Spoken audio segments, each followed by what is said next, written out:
I spend a lot of time grading papers for our high school students at Homeschooling Torah, and I notice things like spelling mistakes and grammar mistakes. And I think sometimes that parents, by the time their students are in high school, they're thinking, how in the world can we ever get spelling and grammar down? I have some tips for spelling today, and I'll come back and do grammar another time. But for spelling, here's what I like to do in my own home.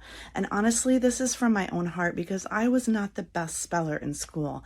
And without spell check on Word and on all of our apps, I still might struggle. But here are some tips that have helped me and have helped my own children. I like to take 26 pieces of notebook paper, 26 because there are 26 letters in the alphabet, and I like to write A on the first one, and B on the second one, and C on the third one, up at the top. And so you've got the whole alphabet, one page for each letter. And then when a student has a word that they misspell in a writing assignment, I might mark it or maybe put a little dot by it.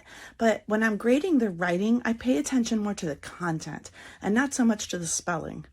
But I also want them to be good spellers. So let's say they misspelled the word patient. Patient is a word that you could easily misspell. It's spelled a couple different ways while you're talking about the patient of a doctor or having patients, and waiting. So figure out, okay, they misspelled that word. Then go to the letter P in your notebook pages and write the word patient correctly.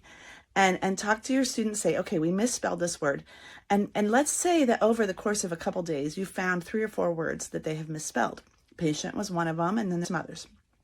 Each time you write the misspelled word correctly on that letter, you give them all of those misspelled words for the week as their spelling words for that week. And then they have to drill them, and you spell it together and you practice it. Have them write the word maybe 3 times a day until they got it down correctly. Use it in a sentence. Have them try to maybe look it up in a dictionary, things like that. All of these different ways of coming at it, cement it.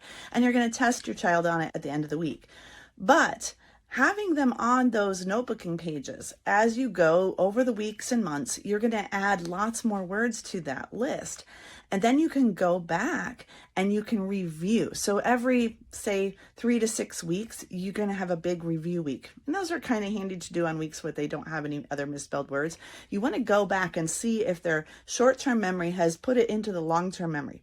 And you'd be surprised how many times this simple method has fixed spelling errors. At least for myself, I know that I make fewer mistakes when I've had to really check those words, take them out of the context of writing and just put them into alphabetical order.